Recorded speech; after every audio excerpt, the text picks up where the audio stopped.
What did I want to be as a kid? I thought I wanted to be Batman. The only way I could be Batman is in a film. I first was like, I'm going to be an actor out in LA. A lot of my work was always inspired by video games. I knew a lot about the film industry at the time, but I didn't know anything about the video game industry.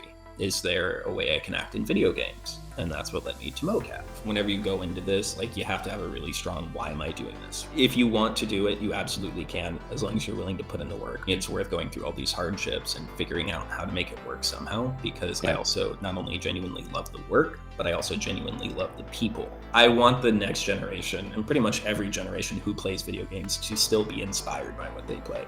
Hello and welcome to the Actors Volume. I'm Matthew Brezina. And I'm Jeff Berg. Together, we sit down with our friends, colleagues, and mentors to ask them about their journey, challenges, and the standards they set for success within the motion capture industry. I approach the interviews from a production perspective. And I bring an actor's point of view to these conversations. So today we are here at Rouge Mocap's Volume to introduce our next guest, Matthew Brezina. Matt is a powerhouse in the world of motion capture and immersive technology. Now, I had the pleasure of collaborating with Matt on Dragon Age: The Veilguard, and his insight into the production process, especially his ability to merge tech and creativity, is second to none. If there is one thing you take away from this episode, I hope it's the understanding that pursuing a creative career comes with a lot of challenges mixed in with the incredible moments. When Jeff and I started the Actors Volume, we wanted to be sincere and honest about how hard pursuing your passion can be, because we feel it's a vital part of the journey that doesn't get enough attention. So in my episode, I wanted to address it head on, to be real with you, and not to dissuade or discourage you, but just so you can bolster yourself in preparation for whatever challenges you will face. This episode is really going to resonate with anyone involved in performance capture, whether you're just beginning your journey or looking to sharpen your skills.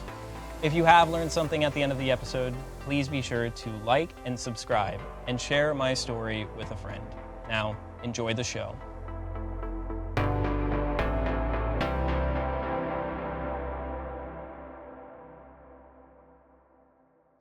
Matthew Brezina, how are you? I am doing good. We finally get you on the podcast. It's been about a year and a half about talking about getting you on here, and we're finally making it happen. So welcome to the Actors Volume podcast. Well, in all fairness, I've been on the podcast. I've just never been the interviewee. It has been you on the podcast, hasn't it? Yeah. Mm-hmm. Well, we finally get to reverse the chairs, and you're now in the hot seat. So yes, don't mess this up. Try not to. I work pretty well under pressure. Mm-hmm. So I just wanted to start by being a little vulnerable, because people like you, they only come into your life every once in a while, okay? And I had this seed planted back in 2017 with people asking me, how do I get into performance capture? How do I get into video games?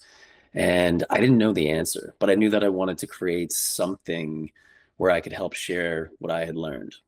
And I talked about it, and I talked about it, and I talked about it. And it wasn't until I showed up on set, which you happened to be working on. You had your gray blazer and your vest and your flowing long hair, which has just been chopped, I see. Yeah, it'll grow back. That's right. And my first thought was, I need to know this guy. I need to know him. And I didn't know why yet, but it was just the feeling that I had. And, 3 years later, I just wanted to thank you for bringing the Actors Volume to life, giving it more beauty and a grander scale than I could ever imagine. And without you, this would not have happened. I just wanted to thank you publicly for that. I appreciate that. Yeah, we got that out of the way on my feels. I just wanted to thank you. It's always nice to hear. So Matthew, maybe people don't know about you. This is an amazing opportunity for people to learn who you are and what's going on. First off, you're one of the co-founders of the Actors Volume, which I just mentioned. And let's learn a little bit more about you. So first, I wanna just throw one thing at you, and then I want to rewind back and hear about your path. So we have a mutual friend, yes. AJ Clearway. Oh, yes. See how your face lit up when you mentioned her name. She's such a wonderful human being. And I've worked with her on many games, and I believe you have as well, right? Oh, yeah. She asked me to mention something, a word as Oh, a, yes. what does mean in the video game AJ Clearway world? So that was one of the first projects that I worked on in mocap and PCAP. And that was the first project where I worked with AJ. It was a very challenging project for a multitude of reasons, but it was one that gave a lot of people, and not just me and AJ, but a lot of people on all areas of production, a lot of battle scars. And it's just one of those projects that when you look back, as difficult as it was and all the challenges that came out of it and all the scars that came out of it, it was definitely worth it, because it was also one of those projects where you have to jump through that much of a firestorm and you see everybody else who also made it out with you. You Hmm. kind of realize the potential of certain people. And most importantly, whenever you have people help you throughout the entire way and people who are at your side through all the challenges, and you figure out these things together, you also realize, oh, these are people who are probably going to be in my life for a while and who are worth, including in my life, because Hmm. we can take on a challenge like this, then there's not a lot of other things that I could imagine we couldn't handle. Oh, that's great. So Mhm. a couple things I heard about difficulties and scars and community. Those are things that popped up. And I realized that in knowing you, these are things that have resonated with you very strongly. And there's even a quote that you passed along to me. You said, if you're serious, you can do it, but it's going to be hard. Okay. So in having that quote in mind, I just wanted to ask you, could you bring us back to this transition of, you grew up on a horse farm, Yep. you moved you're in Indiana, Hmm. you moved to Los Angeles and become a freelance producer, Yeah. and then you become an assistant director. Can you kind of walk us through that journey from what it was like where you grew up and getting to the point where you're at today? And if you want Mhm. to pepper in the hardships or difficulties, any specific examples that you came up with that Yeah. may help people, that other people in your position would run into, that'd be wonderful to hear. Yeah, I grew up in Indiana in a very small farm town called Cloverdale. And I did grow up on a horse farm, as you mentioned. My Yeah. mother raised horses, and my dad was an airline mechanic. So I also was very fortunate to have flying benefits. And those Lucky are, guy. yes, those are two pretty big factors in my life, because obviously when you live on a farm, there's a lot of work, which that has obviously helped me immensely in production and a lot of other aspects of my life, because that kind of started at a young age. And it's something I realize now, definitely didn't realize at the time per se, but the flying benefits, thankfully my parents, even though we never had a ton of money, my parents would make it a priority to make sure that we utilized those benefits to like travel places I and love see it. the world. And I then kept that habit as well. And I've done a lot of traveling, even growing up, like in mainly college. If I had a free weekend, I would like travel to a different country and, see what that was like. And that also helped me make my decision moving to LA, because, I spent a chunk of time in LA, and I was able to Hmm. like fly out and check it out and everything, which that made that decision easier.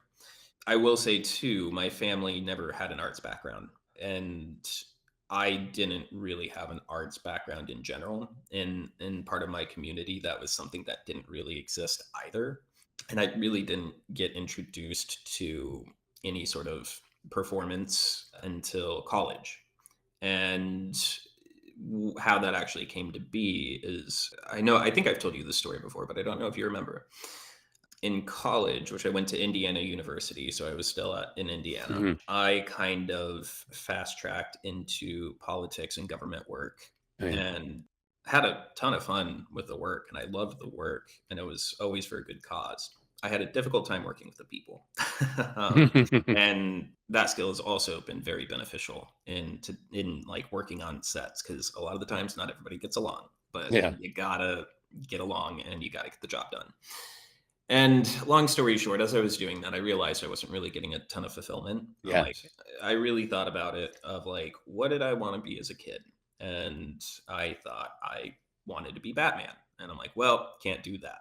Because I what started this train of thought is I'm like, how come when a lot of people are kids and they have this idea of what they want to be, like, a police officer, a firefighter, a pilot, as they grow older, they tend to, even if they still would love to, it's like not in the realm of reality. And that's Mhm. kind of what started this train. Cause I'm like, well, what if I could do what I wanted to be as a kid? And Batman was the thing that I always wanted to be as a kid. Oh, And I'm nice. like, well, if I really did want to see if it was possible, I'm like, the only way I could be Batman is in a film. So I'm like, well, let's see if there are acting classes. And also I realized, oh, I'm going to need to learn martial arts. Yeah. As I fell in love with both, I decided, okay, no more politics, no more government work.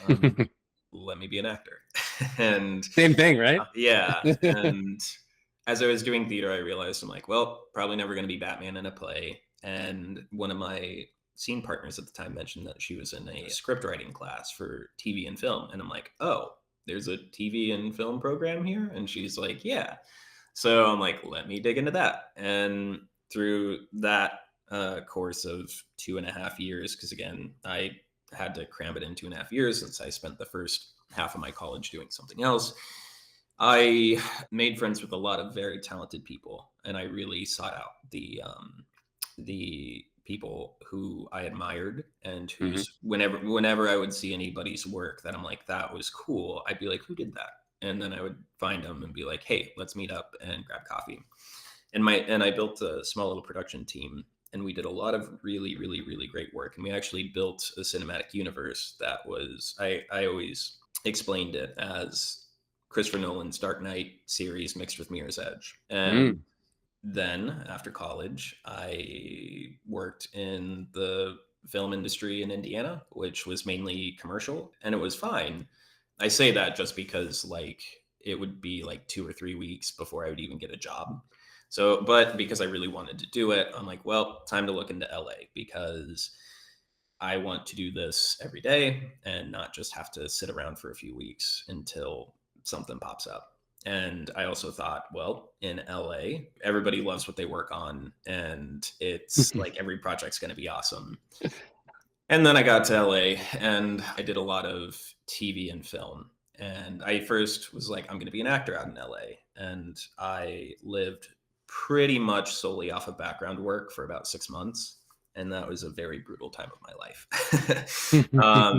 So I went back to film and TV or the crew side of things. Mhm.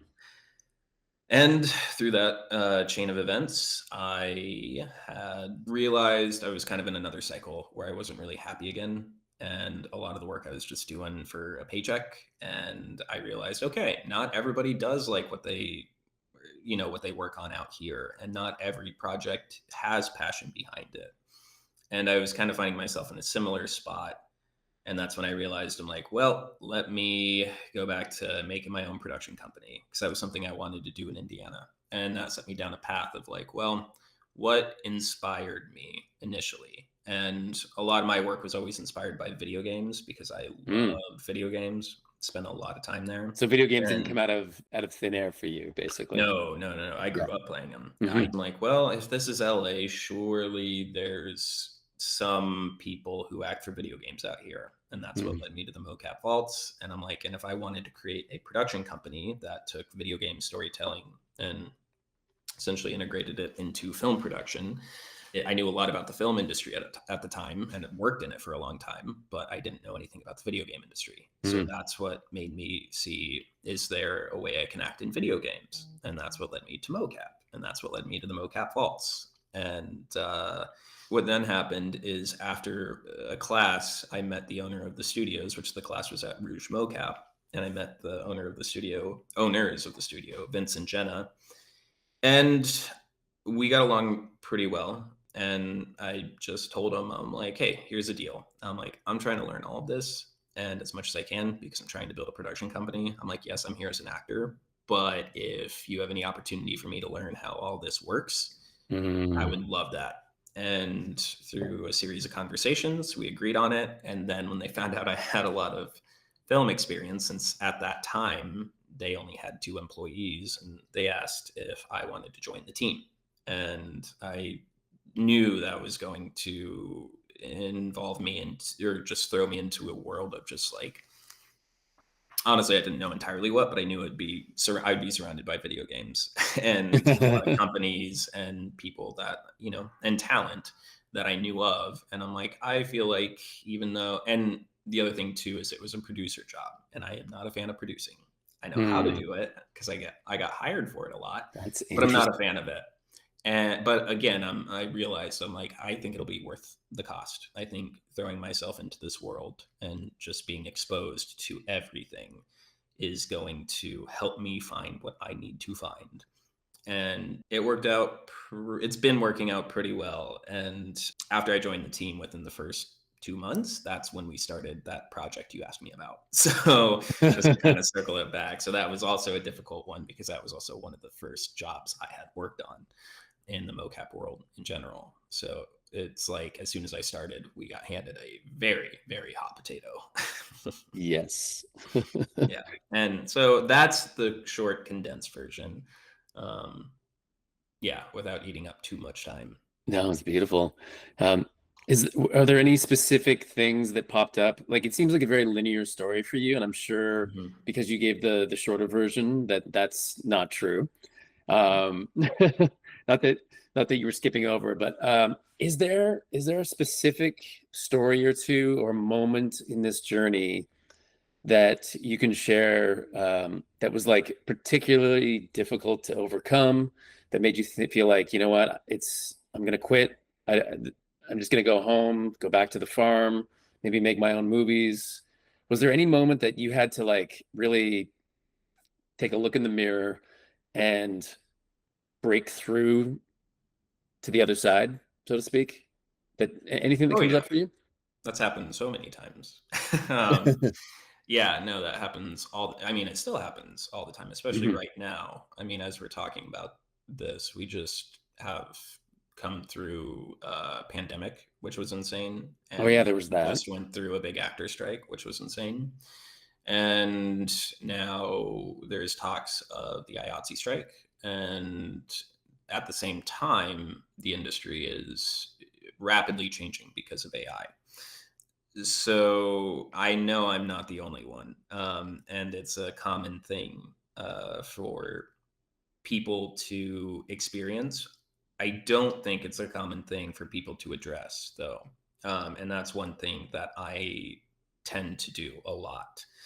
Um, I mean, it's hard, and I would say there's a lot of different examples that I can give, and depending on what other questions you ask moving forward, I might circle back and Mhm. hop on this point. But I can say there's a lot of consistent problems that, not problems, but consistent challenges that I run into that make me revisit that conversation Mhm. that with myself that you just kind of mentioned. I mean, probably the most common one that a lot of people are running into, especially right now, is like, how do I pay my bills? Yeah.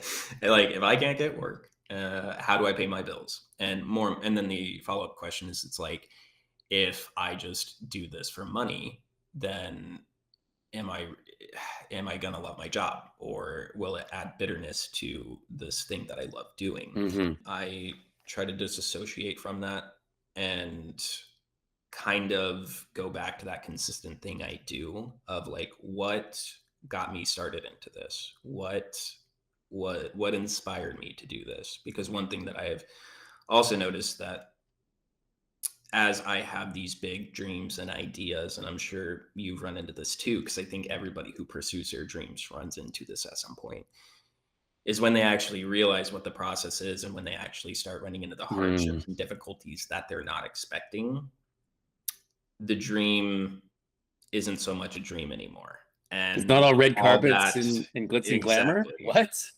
exactly. The streets aren't paved in gold in Hollywood? What? Yeah, which is why I think you have to have, whenever you go into this, like, you have to have a really strong, why am I doing this? Why Yeah. am I Where's drawn my to why? this?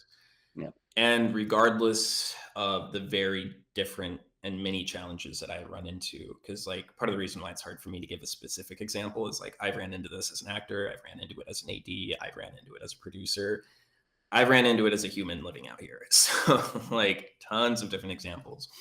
But again, every single time, I really revert back to like, why am I doing this? And is that why still prominent? Yeah. And most often than not, because of the reason of why I went into this was so strong, it's enough to push me through whatever challenge it is. Um, because I do have a strong why, and sometimes they do change. Yeah. But again, because before I made this big decision, I had a pretty strong why to start with. All And right. honestly, for me, the simple answer is it's like because I do genuinely love it. And now it's kind of expanded to where a big one now is like for me, it's worth going through all these hardships and figuring out how to make it work somehow because I Yeah. also not only genuinely love the work, but I also genuinely love the people. And that's something and the community that I built. And that's something that I really want to, keep and maintain. And for me, that's worth going through about just any hardship that comes my way. It's, even if I don't know how to overcome something, I Yeah. usually come to terms of like, even if I don't know how, I do know that I need to try and I need to start, and I'll find the how in there somewhere. Yeah. But yeah. So I don't want to beat a dead horse, but I feel like Mhm. driving down this path is really important for a lot of our listeners because I feel like there's going to be so many people that are coming from your position that are Mhm. interested in being in front of the camera, but also how working in production will enhance their work. Mhm. I wanted to reframe the obstacles that you've been overcoming and think about like in your work as an AD, Yes.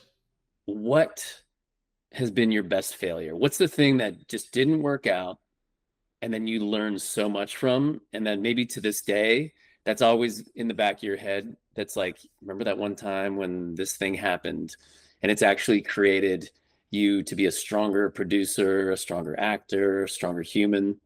Anything come to mind? I think certain reactions that people have to my choices, because as an AD, your responsibility is to move the set forward and to accomplish the goal in whatever budget time parameters you have, and with a lot of challenges, honestly, but specifically keeping it in mocap and as an AD, you have to make compromises. And sometimes I have made calls that have really, like, again, because the big way I approach things is I want to try and create a space where people can do what they love. And Mm-hmm. I tried to build a team full of people who actually love what they do and aren't just there for a paycheck, but are there because they actually want to make a great product. They want to actually hone their craft. And with that, there's a lot of times when people have ideas or want to go the extra mile or just have a process of doing their job that's important to them.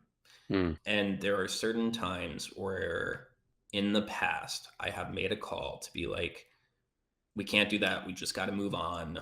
Or it's like, we need to give the actors more time, or we need to give this department more time. So I'm sorry, but you just got to jump through the hoops right now. And sometimes, especially because I have to make decisions so quickly, sometimes I do that without really putting myself in their shoes. Mm. And the times that I have done that, when I feel like I've made a choice that impacts other people without actually listening to them or really taking in their feedback or position, I've seen the expression on their face change, and I've seen it's not always disappointment, but you know what it's like when you don't get an audition, or like when you audition and then you don't get a job, and you're like, oh man, that really blows. No, Like, I've never had it's that a happen blow. to me yet. Yeah, but to that point, it's I have made calls that have prevented people from pursuing a problem that it's up to their specialty to resolve in the way that they see best, and that really allows them to do the craft that they do best. And those are pretty important moments for me. Whenever Mhm. I see that, I mentally make a note of that, because that to me makes me feel like I failed. Because there's a difference. Like, I'm not just saying I'm going to let everybody do whatever they want, Yeah. but there's a difference when it comes to actually listening to people and actually understanding what it is that they do and what influences they have, external or internal, that impact how they do their job and what their job means to them. And I think it's important, especially if you're in any sort of leadership position, to take the time, even if it's outside of work, or even if it's extra hours, to understand that. Mm. Because at the end of the day, if you don't have your team behind you and you're faced with an impossible challenge, which a lot of the stuff we do is pretty difficult to do. So I need that support because I can't do it without my team. But if you don't take the time to actually understand what they do and why they do it, and you make calls that impact, their day to day, you can see how it wears on them. And that's never anything I want to do. And having those moments where I've made a call that really bumps people out or disappoints them because the main reason is I didn't take the time to listen or talk to them, and to get their input. That's something that has changed a lot of what I do, and has just kind of course corrected and stacked up over the years because I've done it multiple times. And sometimes it's something that I realize after the shoot. I don't realize it in the moment either. And I'm like, oh, that was kind of unfair to that person.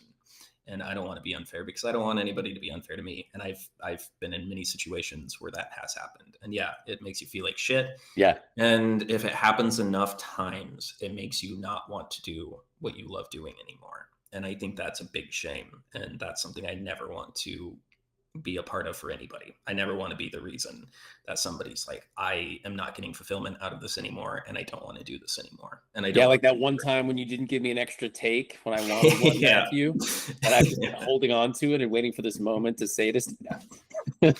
Well, to that point, I will say, not for you specifically, but you do bring up an interesting point, which is like, let me flip this on the reverse side, because I have been fortunate to where I've been on the actor side, on the production side, like asking for an extra take sometimes. When you're on projects of the caliber that we work on, also because I've been a producer, I know this in my mind, asking for another take that may take 5 or 10 minutes to shoot, which is a fast turnaround, but we operate very quickly. That can cost thousands of dollars a minute. So as an actor, sometimes when you're asking for that extra take, and especially if the director is happy with it and he's like, we got everything I need. Yeah. Sometimes that's one of those moments where you got to realize all the different influences that are at play and think about them, not to inhibit you, but just to understand what it's like to be in other people's shoes, to where it's like, yes, you could get another take as an actor, but if the director is very happy with your performance, and if he says, we got what I need to make the game that I want to make, but you're like, oh, I really want another take. Yeah. And everybody's like, we got to move on. Like, there's a time crunch. Like, you just have to be aware that sometimes that could mean, if you're doing another take, it could be worth thousands and thousands of dollars. That is such an eye-opener for an actor, because thinking like this time capturing my data, like one more round, is going to cost thousands and thousands of dollars. Like, I would never even consider that as a possibility in my mind. Like, I think just knowing that, I don't want actors to like have that pressure. Yeah, I think there should not be there, but just like it's something to think about. Yes. Right. It's something that when you're shooting film and TV, especially now that everything's digital, we're not wasting film. You know, it is still time, but the stakes seem a lot higher for PCAP, right? Yeah, absolutely. And to your point, like, so people don't feel pressured, there's been a lot of times when I can tell a director isn't necessarily thrilled with what he's gotten, and but he's ready to move on. But an actor's like, can I do one more? Because I can tell that other people aren't thrilled, and I can tell that the actor can tell that the director's not quite happy with what he got. And those are moments where I'm like, yep, we got time and we'll make time. Great. Because I can see it around. And that's one of those things where, again, every, minute is, depending on the project that you're on, like every minute is thousands of dollars. Yeah. When I can tell that people aren't satisfied, and specifically like the director isn't satisfied with what he has captured, those moments are when I'm like, yes, it is worth taking the extra 5 to 10 minutes, because they're going to spend months or years after this working on this, tweaking this, and fine tuning this to where if we spend, those extra thousands of dollars to get a performance that actors and the director are actually happy with, and then when they pass it through the line and look at it for the next month or year or 2 years, as they're tweaking it, it's that to me, I'm like, that's going to be worth taking this extra time and, working with the talent to make sure that they do this extra take. But it's a cost analysis Yeah. type deal, and it's putting yourself into other people's shoes. I love that. Because it's such a collaboration in the volume. It's and having for actors to have this information from the tech side, I think is so, we don't want to get bogged down with it, but it's so essential so that we can work as a team. I often talk about filmmaking and video game creation as like an engine, or like a car, and the actors are the ones that you see, but everything else underneath, like the engine, the way that the pistons are firing, fuel in the tank, that's all your crew and all the technical things behind the scenes. And if they don't work together, then it doesn't matter how beautiful the car is, right? Absolutely. Yeah. So I think this is a great segue from what you brought up. So you've trained as an actor, you've worked extensively in just title after title of AAA video games. I want to know, are there any key qualities you believe that are essential for success for actors in the video game and motion capture industry? Like, is there any specific an ethic or a code of conduct that you feel is unique to video game production that's different from film and television? So here's yes and no. Okay. There are plenty of things that are unique to video game acting that can make somebody a better video game actor. But what I have seen as the most prominent factor of like successful people, and when I say successful, I mean it in the sense where I can tell they are satisfied and happy with their career and their craft, and other people recognize that and are fans of them as well.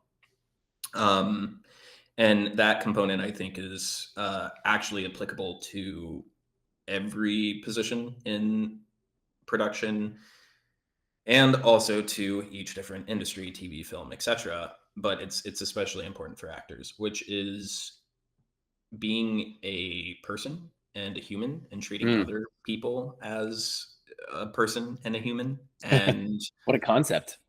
part of the reason why is I say that is because focusing on just the actor standpoint, understanding who you are. And this took me a little bit as an actor to really understand. And then as I saw some of the best perform, it really sunk in over the years. But having a good basis of who you are and really taking the time to figure out why you work the way you do, like why you think the thoughts that you do, why you make the decisions that you do. Having a great foundation of yourself is an incredible foundation to build characters off of, because it's going to make them more believable and more realistic. The other thing that I think is it allows, when you do play these characters, especially if they are characters that are very different than you or have different traits or qualities than you as a person, I have been able to see actors really lean into that. And then, especially even if it's like a really difficult character with like difficult ideologies, or ones that you even have a hard time believing personally, but you have to play a character that has these outlooks on life that are not necessarily beneficial or great to society or kind. But I've seen people be able to hop into those roles, really execute them very well, and then after they say cut, they go back to the person that they are. And not only does just kind of being in tune with yourself allow you to have a foundation to build characters off of, but it allows you to really dig into that character. Because if you really understand yourself and your inner workings, then I think it also makes it easier for you to pull back to that whenever you're done performing or whenever the shot is over. That's just kind of something I have witnessed and seen, and that I do firmly believe. And then the other aspect of it too is I think it allows you to connect with other people easier as well. not just as a scene partner, but also as crew. Like I've a lot of actors who really understand who they are as a person and who have really taken that time not only do great character work, but have an incredible relationship with the crew, and they can connect over them with them. And they aren't living in two separate worlds. They kind of just see them as a person, and they're spending Wait, their actors entire that day talk to the here. crew? What? What is Yes. going on? Yes, which, as you know, in mocap and PCAP is a very common thing because you're all trapped in the same tiny box for the entire day. And Yeah. also because you have so many layers of tech on you, you have people coming up to you and touching you all the time and jostling you around and And right in front of your face wouldn't you moving with agree? you. Like it seems like egos are disappear when people are in a mocap suit.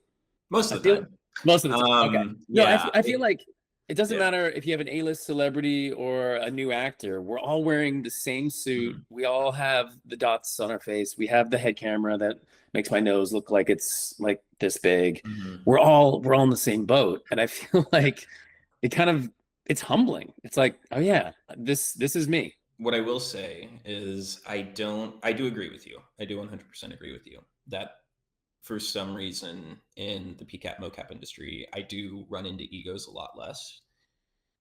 What I do also believe as well is that it's also the same way for like film and TV, because what I have noticed is people who are able to dissolve the ego or not have it as part of the factor, that is what allows people to kind of jump up to that professional level Mm, that makes people want to work with them, and that allows them to do good work. And the the thing is though, like, keep in mind, Jeff, like, you work on fantastic projects and you are also one of those people who are fantastic that oh, people like thanks. working with. And the reason why I bring that up is because you're kind of in that echelon where, like, they're not gonna really take a risk because they can't take a risk on these projects that cost so much money on people who do have egos, where they might get upset or they might refuse to do something or they might not be open to doing something. It's like you can't take that risk when, again, you're spending thousands of dollars a Yeah. minute. So to answer your question, yes, I do believe that that is more often than not in the video game. You run into it more often in the video game industry, but I do think part of it does exist everywhere else. Because I have worked on certain film sets where, like, the top talent who are very good and very famous, part of the reason why they got there, again, is because they don't have that ego, and it allows them to have a better perspective on characters, and it allows people to want to work with them more.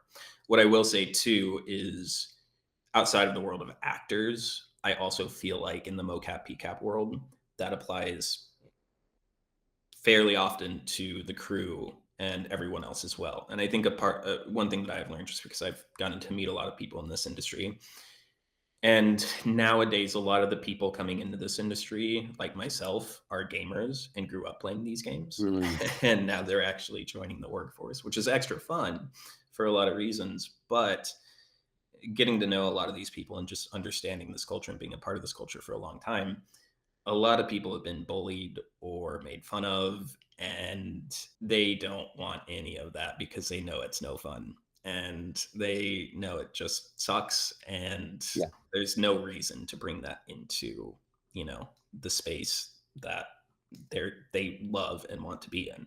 So wait, just be a cool human, and it actually is going to do good things. Pretty much, yeah.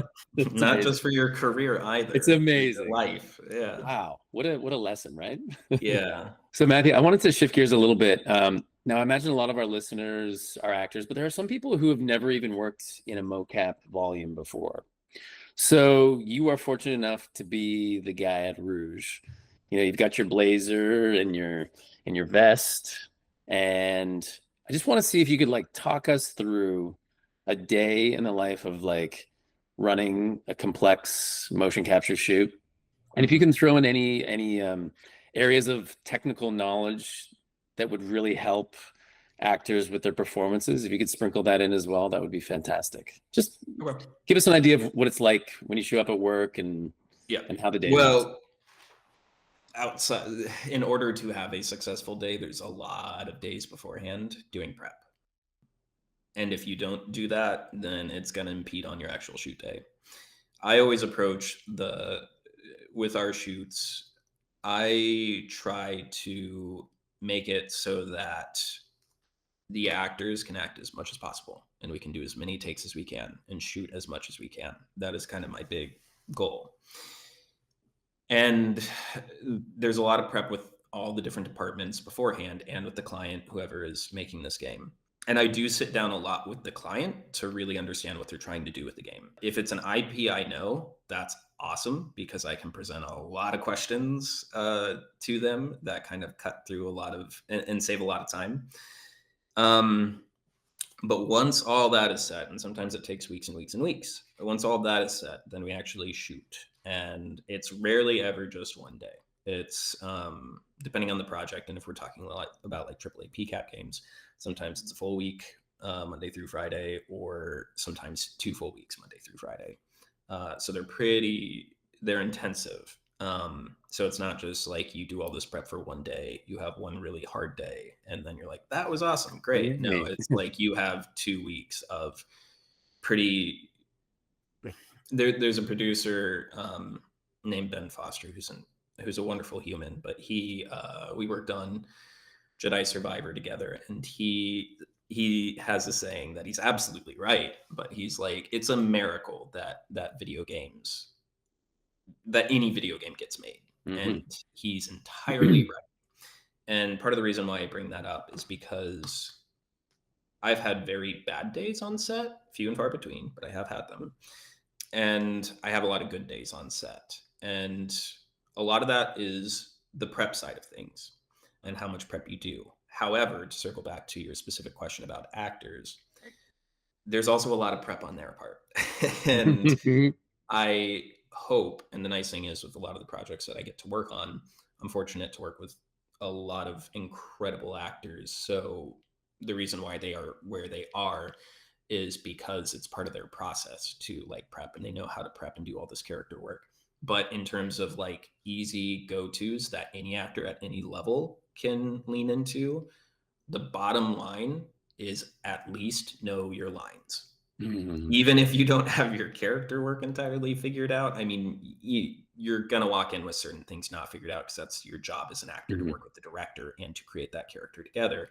But even if you don't have all the character details worked out, even if you have no idea, because there are certain times on sets, I try to not let this happen, and it's rare that it happens on our sets, but I know of various other shoots where the actors don't know everything that they're going to be doing when they walk into that door. And even if that is the case, and you have a script, learn the lines and learn the material, because that allows us, again, to shoot as much as we can. And with a mocap shoot and PCAP shoot, honestly, like you just want everybody to be at the ready. And you can still have fun, but just be at the ready to shoot as much as possible and to get as much content as possible. And pretty much as soon as you arrive on set, and to circle back to your question of what a day is like, as soon as you get there, and crew always gets there an hour early, like you're pretty much working all the way till the end of the day. Like you have plenty of time to have fun, but still be working as you're having fun. Make sure your priorities and your job is done. And that's what I do a lot, is I go around to pretty much every department constantly. As you have seen me, I constantly roam around. You're great at that, by the way. Yeah, it's because I'm Why is constantly Matthew walking over to me? Have I been a bad boy? Yep. Deborah Wilson calls me the RA. She always says that I'm the RA because I come and ruin everybody's fun and have to tell them to get to work. But you do it with a smile. And it's exactly. Such a great. But the actors are part of that. Like as I go around and check with all these departments, as you very much know, I check in with the actors constantly. And I go up to them like, do you know what you're shooting? Do you have any questions about where you're shooting? Do you have any lines? Like I give them the full floor to ask whatever questions they have at the beginning of the day, because I want to make sure they're prepared too. And that's really all my job is just making sure everybody's prepared. It's always thinking about the next 3 shots that are going to be happening. And as we're shooting this one, I'm also having like background conversations with the team to make sure that our set is ready to pull out or construct. So that way we can just get it up, get everybody in, and start shooting. And it's just a lot of time management, stress management, and actually not usually stress, because if you do enough prep work, there's nothing to really be stressed about. Yeah. But yeah, I hope that answers your question. Yeah. Like, The one thing that I did want to hit on was, Mhm. when an actor is working in film and television, there's a whole different set of technical things that are happening. Yes. Now, do you feel that it helps an actor or hinders an actor to know more about the technical side of production? Like, and if so, are there any like specific any technical knowledge or things that people should be on the lookout for that will really enhance their performances and work? I don't think learning the technical side is going to per se make you a better actor. Mhm. However, I do think wanting and being willing to learn the technical side will make you a better actor.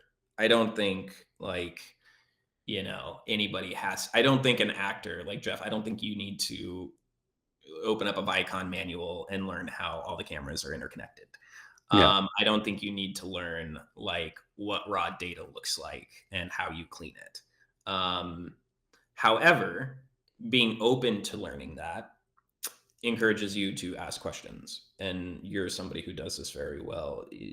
And when I say ask questions, I mean like ask questions to the tech. So like if Mhm. somebody's coming up to you and like changing your markers, or after a take, you had a marker swap, or like they're looking at the environment, so like I didn't see your markers on that and I would like to see them, and being like, and you do this where you're like, is there anything I can do differently to get better data?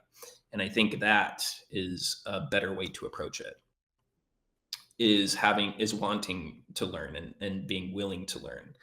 I mean, I think that's just a great skill for actors to have in general, and for anybody to have in general, but actors specifically, is to learn, is to enjoy learning and to want to learn, regardless of what it is. Mhm. I think that's only going to make people better and actors better. But again, I don't think it's anything where the reason why I did what I did is because I have a very technical brain. Like when I see scripts, I break it. As an actor, I even look at things analytically and technically, where I'm like, okay, here are the beats. And especially like if it's branching like games or anything like that, I'm like, oh, okay, here are the points, at this point to this point. Like I just have to make sure that it works with if this makes me or them very angry, or if this makes me very happy, and so forth. So that's kind of the way I think about it. And that's kind of why I went into uh, the path that I did, which is not for Mhm. everyone by any means. Cause like, let me put it this way.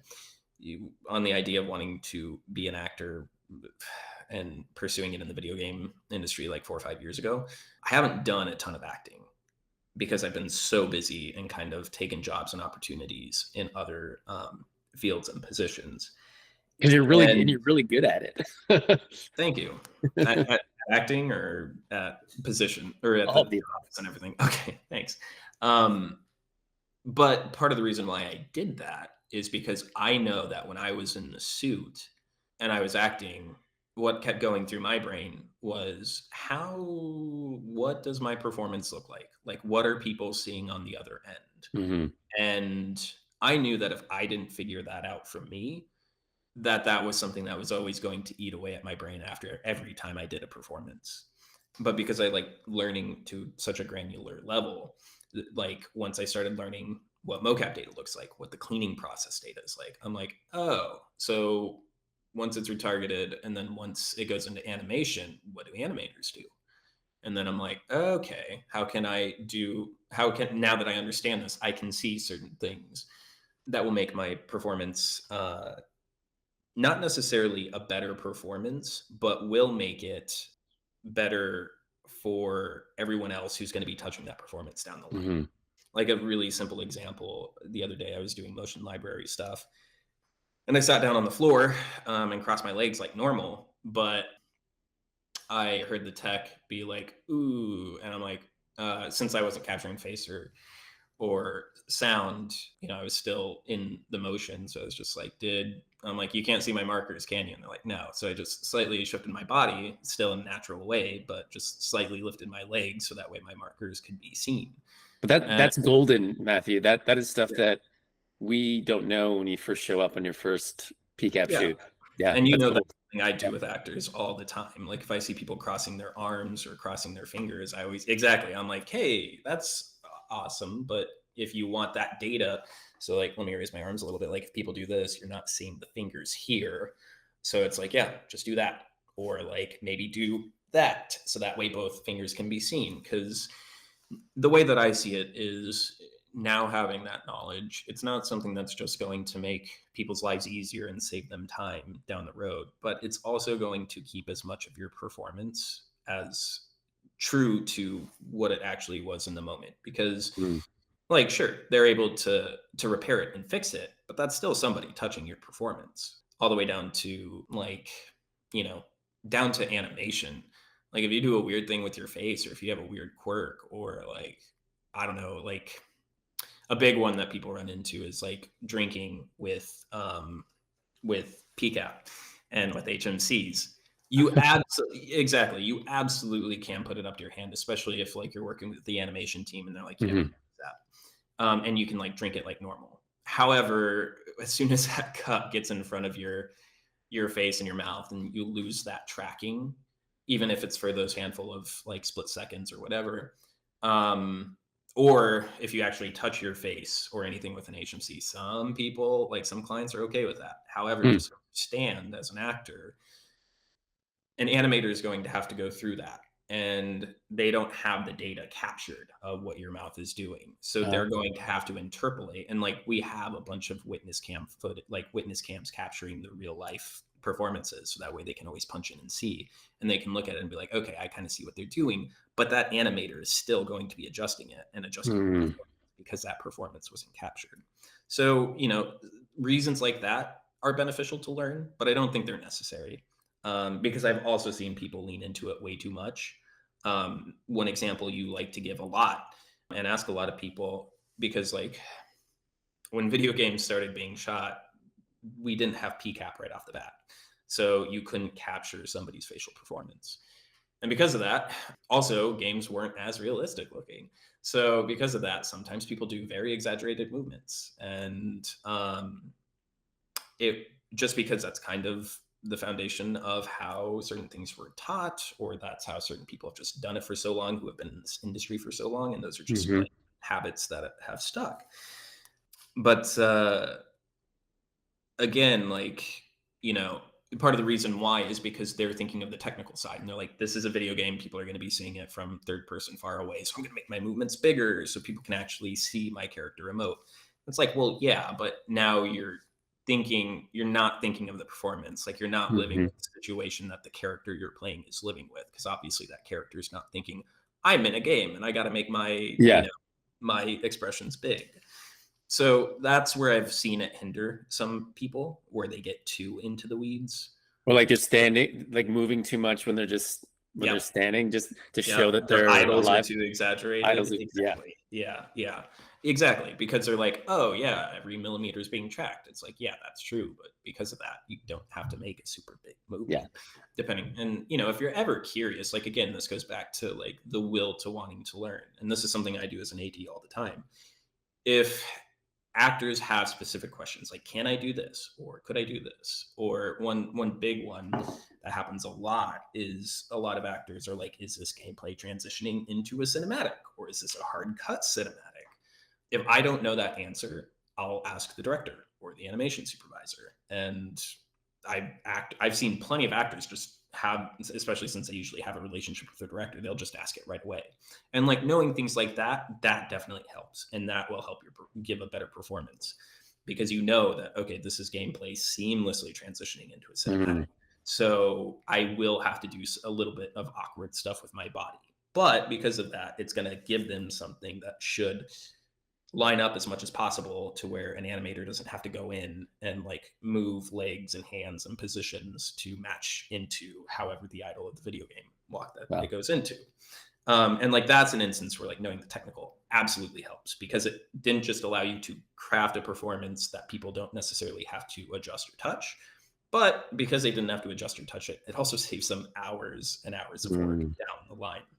And that's another thing too that I do think. Again, this isn't meant to inhibit people or scare people, but understanding the technical side, one thing that I think comes out of that for a lot of actors, that's a very important thing to learn, is understanding the ripple effects that your performance has down the life cycle that it's going to have in the process of actually making it to that final end cinematic, because Mm. there are so many steps that people don't think about. And like I've seen stunt performers are I love working with stunt performers, and majority of them are incredible, but I have seen some, no matter how much you tell them, it's like at the end of the scene, can you just give us an A pose or a T pose? And like if they're on the ground, they'll then like try to do a spin to get up just because, and it's not a performance. It's just like them, like because they're like they know parkour or they know tricking. It's just like part of their habit. And they're like, it looks cool. It's like, yeah, but now you just really fucked over an animator because now they're and you do this every shot, no matter how much we tell you. And now you're adding a half hour of work onto every shot. Just for an give me a animator. T pose and let's move on, right? Exactly. Yeah. Exactly. And, reasons like that, it's good to know because you realize, hopefully, knowing that makes you understand, like, okay, just do what you're being asked in this instance, and don't add any extra flair or whatever, because you're making other people's, it's kind of like that conversation we had about like sitting in other people's shoes. You're Mm. making it very difficult for other people, and you're requiring people to edit your performance. So it's a lose-lose on that instance. Yeah. And those people, let me put it this way, certain people like that who do things like that, people just don't want to work with them because it's like, why would I want to work with this person if it adds extra time to my schedule? Yeah. So Yeah. I think that answers your question. Yeah, that's great.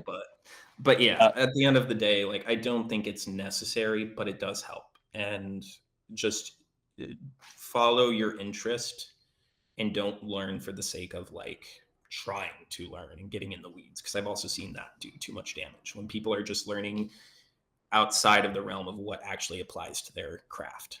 Great. Yeah. I've got a couple of rapid fire questions for you. Just a couple quick ones.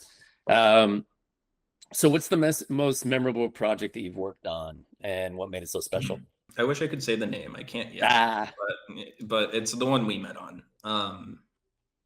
And that one's special because it's special for a couple of reasons. But in short, one of the things, because remember how I mentioned, like in the industry, a lot of gamers are now starting to enter the workforce and starting to work on games that they have played, except they're like the sequels to those games. That's still a pretty early thing that's happening, and I was kind of in the initial wave of that. Yeah. But that's exactly what happened, is I got to work on a game that I have put thousands and thousands and thousands of hours in. And it's one of those games that it inspired my writing and all of my film work and my character development and everything.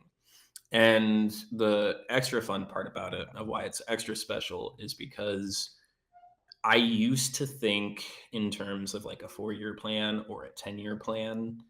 And when I was faced with that question of, do I want to take this producer job, even though I do not like producing, but it's going to expose me to a lot of areas in the world. One of the things that was in the back of my mind is like, maybe if I do this for 10 years, I'll get to work on one of these 2 games, and one of them being the game that I eventually worked on. The crazy thing was that happened in 2 years. So it was also very strange because I knocked out my 10-year plan in 2 years. And overachiever. Yeah. But that project was extra fun and extra special because it was me meeting my heroes, per se, which is always Well, thank you. You are now one of my heroes. You absolutely are. But with that franchise, it was made by a company I absolutely adored. And that was I one can't thing wait till you can actually say what it is. Oh my I God. know, me too. But why it was special is I was a little nervous. There's a lot of reasons, but like another reason is like there's always a saying, and this is something too that I think people should mentally be aware and prepare for in in any sort of entertainment industry is meeting your heroes, because a lot of people, when you see what people are like when that camera is off or when the production is wrapped, and it can be, that's when you really see people for who they are. And when you're going to be spending months or years with people, you get to know them pretty well. And I have met a handful of people who I thought were, that I always kind of idolized or looked up to. And I realized I'm like, oh, you're not as cool as you're made out to be, or like Mhm. as cool as your characters. And then I've also worked with, especially with like certain old Hollywood directors I've worked with who like people absolutely idolize. And I've worked with them and I'm like, you're a ick. Mhm. Like, and it's a real shame because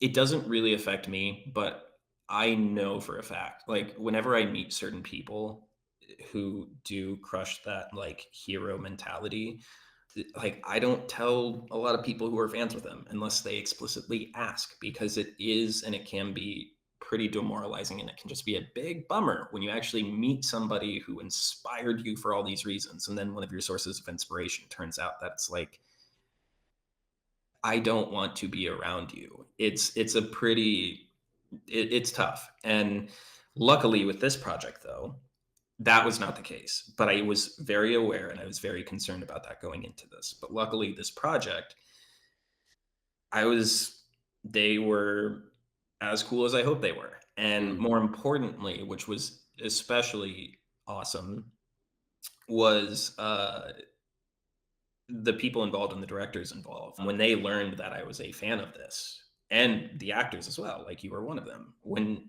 everybody learned that I was a fan of this and that I had played thousands of hours into it, they were open to my feedback. And even if I questioned things about the series or what happened last time, or because I knew the inner workings of the world and I would bring it up like during a shot or a take, or if people played certain characters and I knew that character from a previous game that had a sort of like physicality specific or just a really specific character trait that like the entire fan base knows him for, like I could be like, hey, just so you know. um and that was something else that made it very special, because I was able as a fan to provide real-time feedback as we were shooting it. And that company in that game opened up a space where I could do that, which was awesome, because that's also not the case where not everybody does that. And not every client does that. So yeah, I wish I could talk more about it, and I will on a follow-up episode.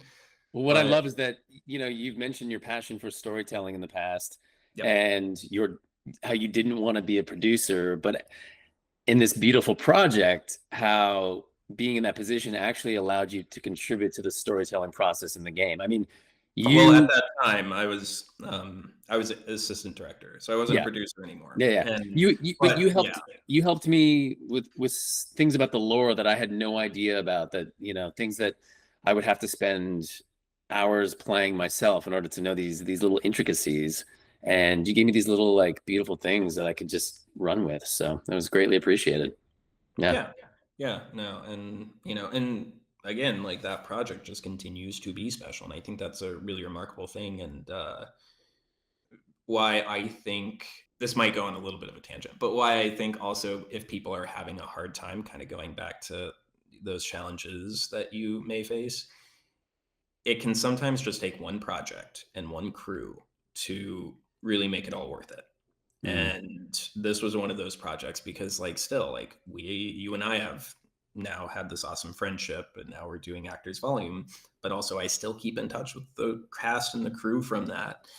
And moments like those and projects like those are things that also help me through those very challenging times. I do, this is a part where I might get into a tangent, but saying that, I do want to caution that like one mentality that I do think people have kind of been brought up to think about in this industry who pursue acting or the technical field or any role or position in the entertainment industry is, I think everybody's just there's a mentality that people are raised with that it's like you just need that one break, or like everybody who's established got their break.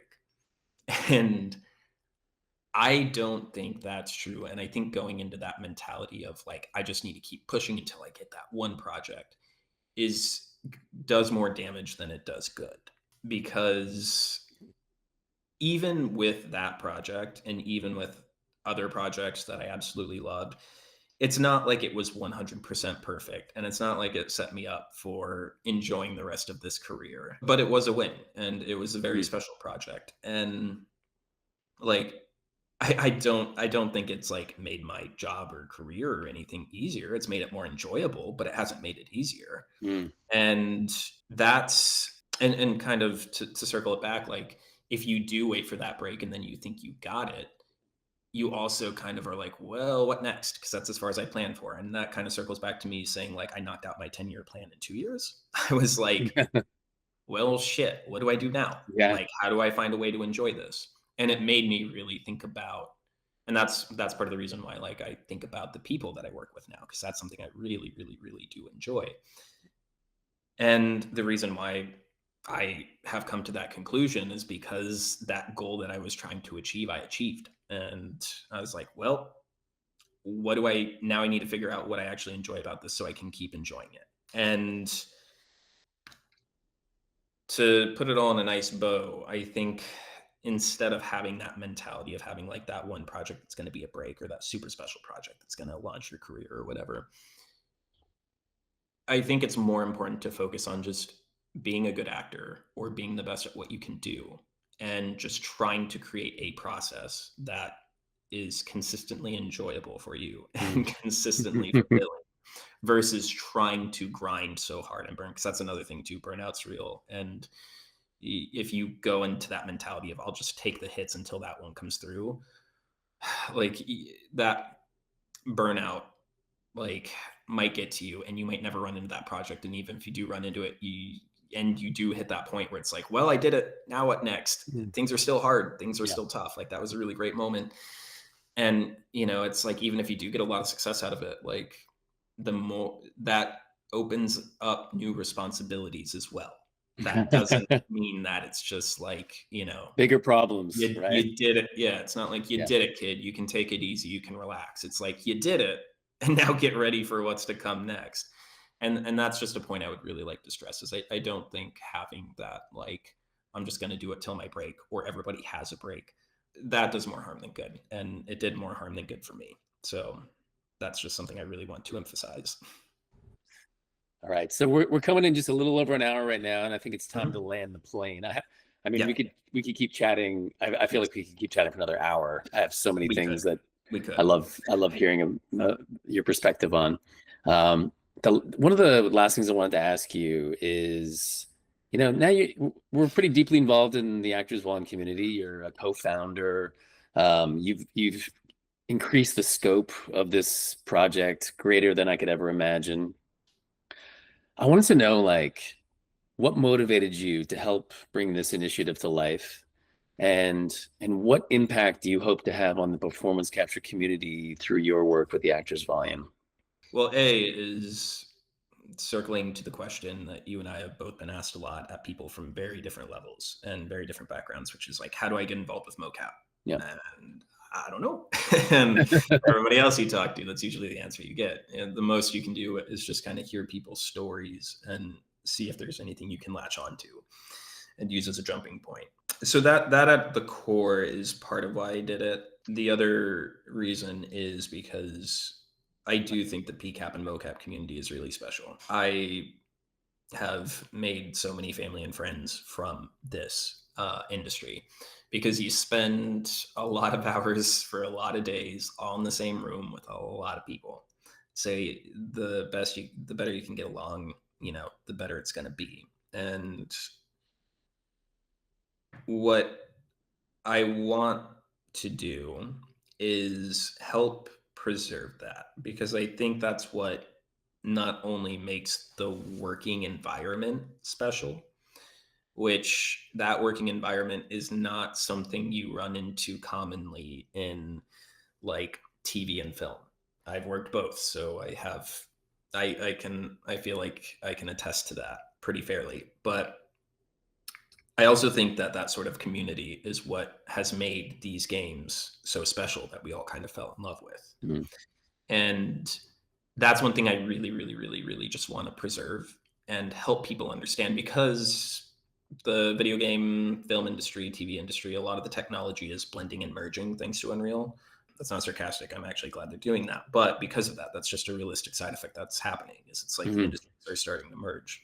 And like another realistic side effect of that is like you're starting to see like union and SAG involved more, and you're starting to see like film directors start doing virtual shorts and Yeah. entire virtual films. You're starting to see TV and film actors come into the video game space, and um, I'm thrilled that that's happening. But at the same time, because I've been in those worlds, I also understand, and because I've seen some of like old Hollywood and worked with people who, different side note that I forgot to mention, but this is another fun thing, is I actually used to produce for Turner Classic Movies. So I actually got Mm. to see some of the really old school Hollywood and like see interviews with some of the classic people. But I've also worked with people who've just kind of helped establish like the old Hollywood mentality. And there's a lot of things that come with that I don't think fit and shouldn't fit in the mocap and PCAP world, like egos.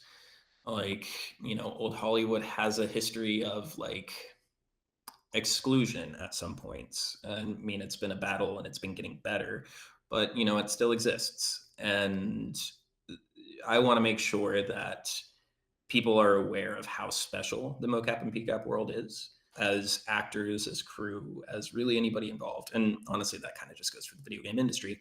But I also want to help preserve it because it's growing rapidly. And especially with AI, it's going to grow even faster. And you're going to see a lot. I believe that we're going to be seeing a lot of new players in the space, not just talent, not just production companies, but also indie developers, because AI is really lowering the bar of entry. So you're going to see a lot more content Mm. come out, I firmly believe. And I think it's just extra important right now to really look at what makes this industry special and how we can preserve it amidst all of the change that is happening and all of the influences. Because I have seen people try to bring like the way filmmaking works, which filmmaking and video game are kind of two different arts. There can be a lot of similarities and there can be a lot of really cool crossover, but I've seen a lot of like I've been on a lot of sets, especially when we do have film teams come in to shoot production, who try to bring what has worked well for them, which makes sense, into the video game space, and it doesn't work well in the Mm. sense of like it makes the days longer. You get less shots, people get to act less, you lose that theater quality that is ingrained in PCAP and Yeah. mocap. And I just want to make sure that those are preserved and understood and respected, because I think if we lose that, then again, we will lose a lot of what made these games very special and Mm. what made us, all these people over the years, including myself, fall in love with them. And I definitely don't want. I want the next generation and pretty much every generation who plays video games to still be inspired by what they play. Mm. Man, well, that's a Yeah. beautiful place to wrap it up. Is there anything that you wanted to mention? Anything? We covered a wide range Mhm. of conversation here, of topics, and is there anything that we missed that you wanted to touch on, or? I mean, there's a lot more I could touch Yeah, on. I know. Yeah, and I doubt it'll be the last, episode or interview we will Yeah, we'll have. have to have you back for round two once the game comes out. I think Um, the biggest thing that I've been thinking about lately, and that I'm constantly reminded of, but also I find myself having a lot of conversations with people about right now, is that pursuing an entertainment career and or pursuing an entertainment passion is very hard, especially because people are usually so wrapped up in the dream. And then when you actually execute it and you realize the hardships and challenges that come that you didn't expect, it we kind of briefly touched on this, but you lose sight of that dream. And the big thing is, if anybody does want to do film, TV, video game work, any sort of performance, just be prepared. Again, go back to that why of why you want to do this and make sure it's strong before you really take that first leap. Mm-hmm. So that way you can always go back to it when you do run into these challenges. But be prepared for these challenges to pop up. I can attest that, like, and I know you can too, Jeff, but like I've run into way more challenges than I expected. For a multitude of reasons, and a majority of them were out of my control. But what was in my control is how I can respond to them and how I resolve them. But doing that makes you very tired and can burn you out a lot too. And make sure not only your why is good, but also make sure that you build a community. And I do wish I would have focused on that a little bit more ahead of time, because I have always been so laser focused on my career for a big portion of what I did. But I really wish I would have taken more time. And I do this now, and I love the community that I built because of it. And I'm looking forward to the community that we build with Actors Volume. But make sure that you do what you can to find people who are like-minded and who actually enjoy what you do, or at least enjoy working with you when you do what you do. Because even on the days when that why isn't helping you, because there are also days where no matter how hard you try to talk yourself through it, sometimes you can't, no matter how strong your why is. And that's when you rely on your community. And if you don't have that community, you might quit, you might make a decision that you regret, or you might start a new path or a chain reaction of actions that put you in a pretty tough spot. And if you can take the extra time to meet with people and genuinely connect with people to build that community, having that as a resource, I think, is really worth it. And is something that's really going to help you in more ways than you can imagine. Much like I've been saying, be prepared for whatever challenges come your way. I think if you build your community, that's a good antithesis to where you can be prepared for whatever opportunities come your way. And yeah, because it's hard. And especially in times like now, like I'm glad we're recording this as we are, because as we mentioned, we just got through a pandemic and got through a big strike, potentially going through another big strike. And then we're going through a rapidly changing industry, and it's hard. And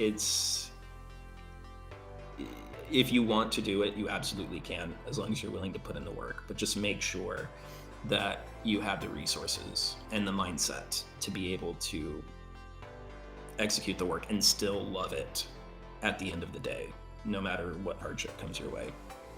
Wise words from Matthew Brezina. There we go. Just final thing, where can people find you? Websites, socials? If anybody doesn't want to follow me, MB Mocap is, Mocap Matt. Mocap Matt. All right. Mocap Matt. That is the best way to find me on Instagram and to keep up with me. Great. Well, this has been an absolute treat, and hope to do round two at some point in the future. It'll happen. It'll 100% happen. I love it. See you in the volume.